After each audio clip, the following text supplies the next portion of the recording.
Bonjour chers compatriotes, chers frères et sœurs guinéens. Dans cette communication, je voudrais vous faire part de ma réaction aux offenses de M. Jean-Michel Clément au chef de l'État guinéen, le colonel Mamadi Doumbouya et à sa famille. Mesdames et messieurs, chers compatriotes, j'ai été scandalisé de voir des compatriotes guinéens s'approprier le contenu d'une publication d'un certain Jean-Michel Clément. Malgré son caractère scandaleusement mensonger, diffamatoire et injurieux à l'égard de l'actuel chef de l'État guinéen, le colonel Mamadi Doumbouya. L'article intitulé « Le passé décomposé du légionnaire Doumbouya » est paru le mercredi 14 décembre 2022 sur le site guinéen laguinélibre.com, puis propagé en forme audio dans les réseaux sociaux.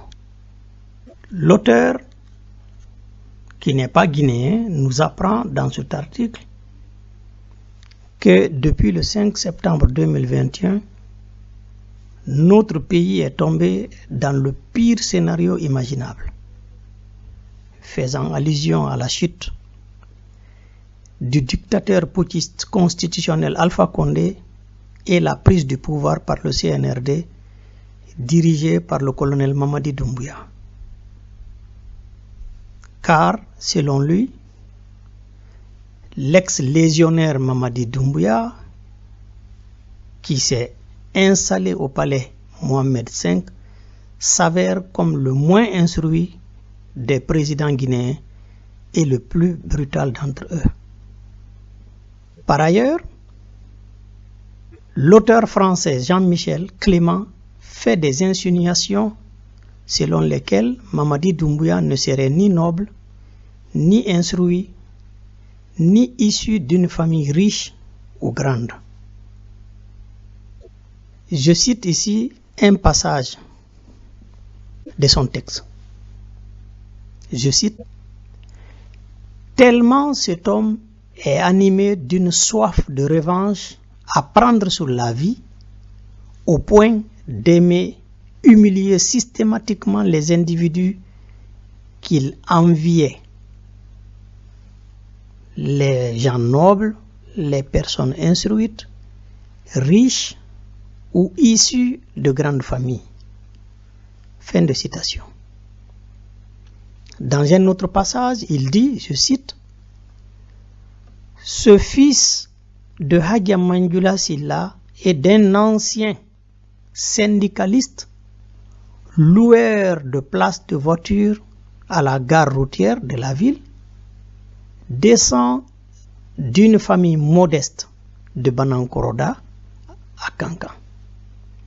Très jeune, Laïmadi perd son père et verse dans la délinquance juvénile à Kankan, à travers le groupe Cosmos, une association de jeunes désœuvrés, laveurs de voitures très réputés à Kankan.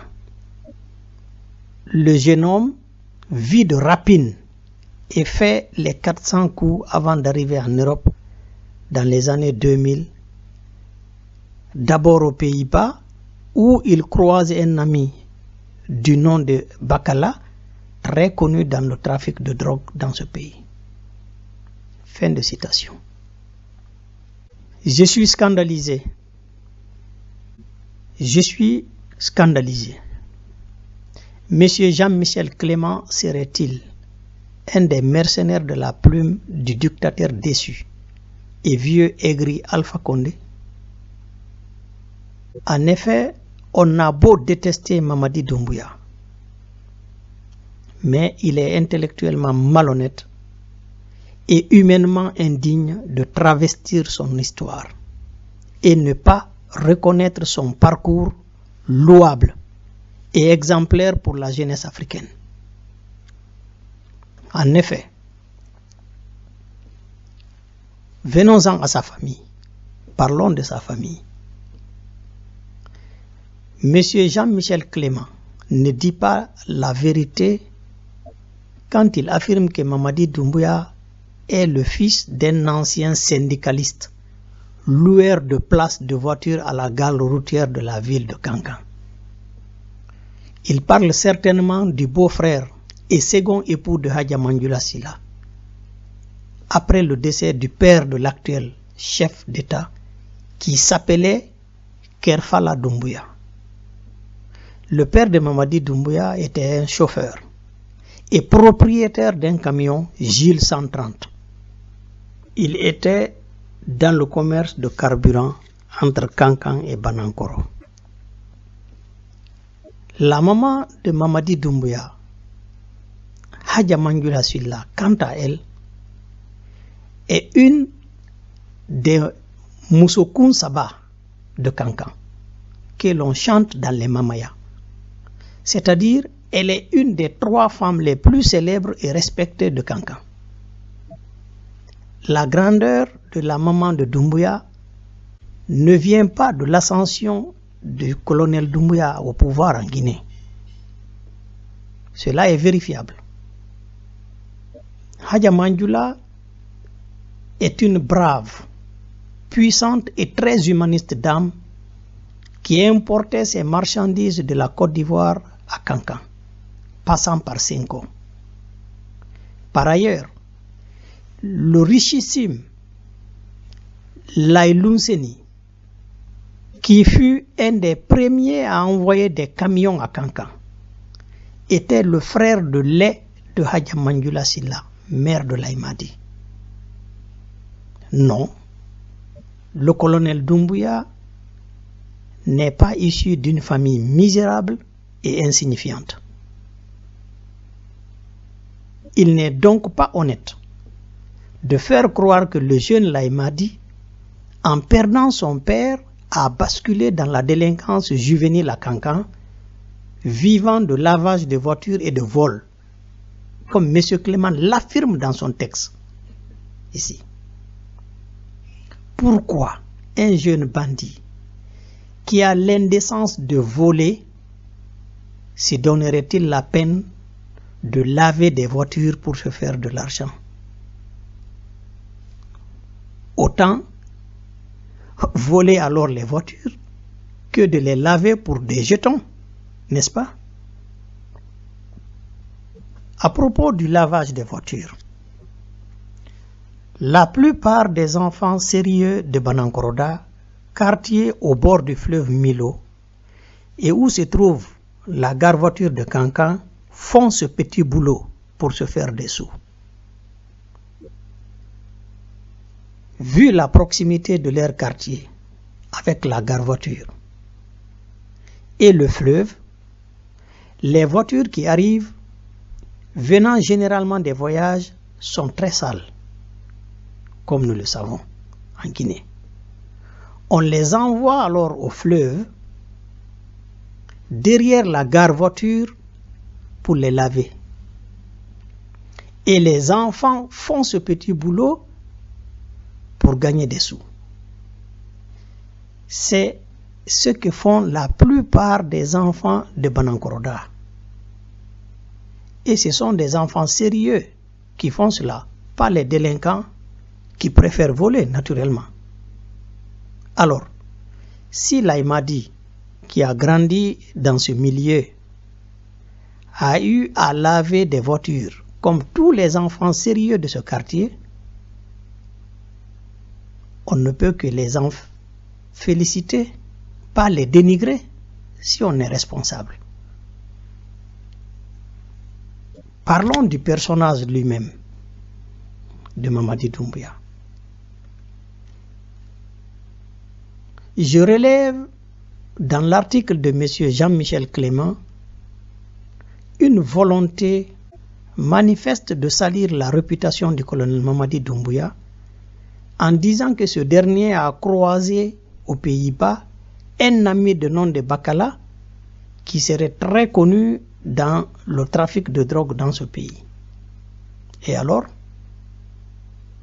en quoi connaître ou rencontrer quelqu'un qui a commis un crime vous rendrait-il coupable, vous? En quoi? Si le colonel Mamadi Doumbouya a rencontré quelqu'un, un ami, ou même un parent, en Hollande, qui serait dans le milieu de la drogue, en quoi cela ferait-il de lui un criminel? En quoi? Monsieur Jean-Michel Clément ignorerait-il que le recrutement dans la Légion étrangère obéit à des critères les plus sélectifs au monde? Vous devez être moralement, psychiquement et physiquement intact pour être admis à la Légion étrangère. Quelqu'un, un étranger, qui est dans le milieu de la drogue, va-t-il approcher des gendarmes en France au point d'en épouser une? Mais quand même. Je cite ici M. Clément. L'ex-légionnaire Mamadi Doumbouya, qui s'est installé au palais Mohamed V, s'avère comme le moins instruit des présidents guinéens et le plus brutal d'entre eux. Monsieur Clément, de tous les militaires qui ont dirigé la Guinée, Mamadi Doumbouya est le plus structuré intellectuellement, le plus audacieux et le plus patriote. En plus d'avoir sauvé la Guinée de la guerre civile vers laquelle Alpha Condé la pilotait, la réalisation rapide des grands travaux routiers abandonnés sous le dictateur Condé, malgré les préfinancements, la justice pour les victimes du 28 septembre 2009, la traque des criminels économiques sans distinction d'origine des gens et des exigences aux sociétés minières qu'aucun président guinéen n'a osé auparavant de mettre fin en décembre 2023 à l'exportation exclusive des ressources brutes du pays sont à l'actif personnel de Mamadi Doumbouya. Nous le devons à son engagement personnel. Je vous invite à suivre la chronique d'Alain Foka intitulée Guinée, un braquage de 64 ans, pour pouvoir apprécier à sa juste valeur l'acte courageux et hautement patriotique du colonel Mamadi Doumbouya. La seule chose que l'on peut reprocher à l'Aïmadi, c'est sa gestion politique de la transition. Mais cela aussi vient du fait qu'il s'est entouré des opportunistes de l'ancien système, celui d'Alpha Condé, votre ami. J'espère que l'Aïmadi rectifiera le tir avant qu'il ne soit trop tard. Je voudrais en outre préciser ici, M. Clément, que parmi tous les chefs d'État que nous avons connus chez nous, le colonel Mamadi Doumbouya est celui qui, de manière prompte, manifeste de la compassion à des Guinéens qui traversent un malheur. On l'a vu se lever et aller rendre visite à des filles qui ont été victimes de viols et de mauvais traitements. Il est directement intervenu pour aider la famille et adopter une petite fille qui a perdu ses parents dans un incendie. Ça, c'est des choses qui se produisent régulièrement en Guinée, sous tous les régimes. Un tel acte, c'est de Mamadi Doumbouya que nous l'avons vécu. C'est lui aussi qui a envoyé à l'extérieur pour des traitements une des femmes victimes du 28 septembre 2009 qui continuait à souffrir en Guinée pendant ces 13 années. Ni Sekouba Konaté, ni Alpha Condé investit tous deux à la tête du pays après les événements tragiques du 28 septembre 2009, n'ont pu penser ainsi à l'égard des victimes. Encore moins les leaders politiques anciens ministres que nous avons connus en Guinée et qui ont pourtant des moyens. Personne de ces derniers n'a pensé aider cette victime. C'est Mamadi Doumbouya qui l'a fait. C'est encore Mamadi Doumbouya qui a manifesté de la compassion et de l'aide à certains artistes qui ont passé toute leur vie à faire rayonner la culture guinéenne et qui ont terminé dans la précarité. C'est Mamadi Doumbouya qui a pensé à ces personnes-là.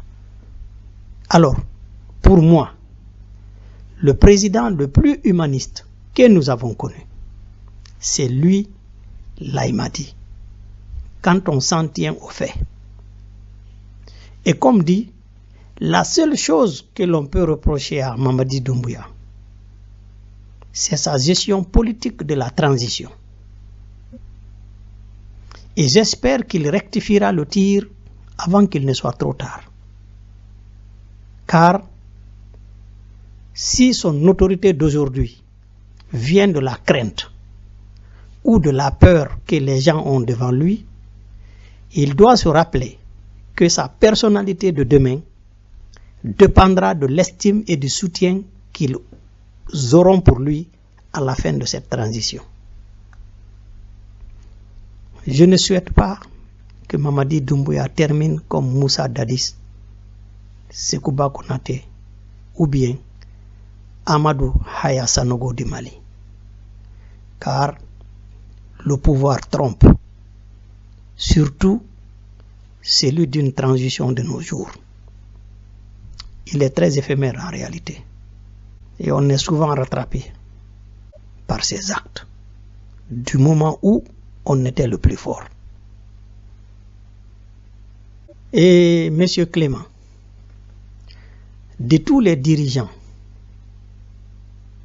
présidents et ministres que la Guinée a eu, votre ami Alpha Condé, fils du cuisinier d'un Français, qui a étudié en français, vécu plus de 60 ans en France, est le plus médiocre, incapable de construire même une phrase simple en français, sans faute, de niveau collège. Il est l'auteur des célèbres phrases suivantes. Mettre les bébés dans le ventre de la vache, voulant parler de l'insémination artificielle. Une autre phrase de lui, fabriquer des arbres, voulant parler de reboisement. Alors, Monsieur Clément, le parcours de Laye-Madi est louable et doit être exemplaire pour la jeunesse guinéenne, voire africaine. Très tôt, et comme vous le dites vous-même, il apprend à travailler dur pour gagner pour soi-même, bien que ses parents pouvaient tout lui assurer. Arrivé en Europe, il se lance dans le métier le plus dur et risquant pour la vie, plutôt que d'aller à la recherche d'argent facile et rapide. C'est ce qui a fait du colonel Doumbouya un militaire. Il a quitté la Guinée, il n'était pas militaire. C'est son esprit sérieux, son audace, son courage, sa volonté de réussir dans le sérieux, c'est ce qui a fait de lui un militaire. Nous ne devons pas travestir cette histoire. Pour le besoin de l'histoire, pour l'exemplarité de son parcours, disons-le, s'il faut absolument en parler. Si on ne l'aime pas et qu'on ne peut dire ses mérites, eh bien, M. Clément, intellectuellement, il serait plus honnête de se taire. Je vous remercie. Ici, Abdoulaye Sadio Barry, président du parti Bloc pour l'alternance en Guinée, BAG, président de la coalition pour une transition politique apaisée en Guinée, CTPAG. Nous ne sommes pas un mouvement de soutien au CNRD. Cependant, je ne saurais garder le silence devant ce manquement à la vérité et une telle offense à l'image de notre pays, de la part d'un homme qui n'y a certainement jamais mis pied. Je vous remercie.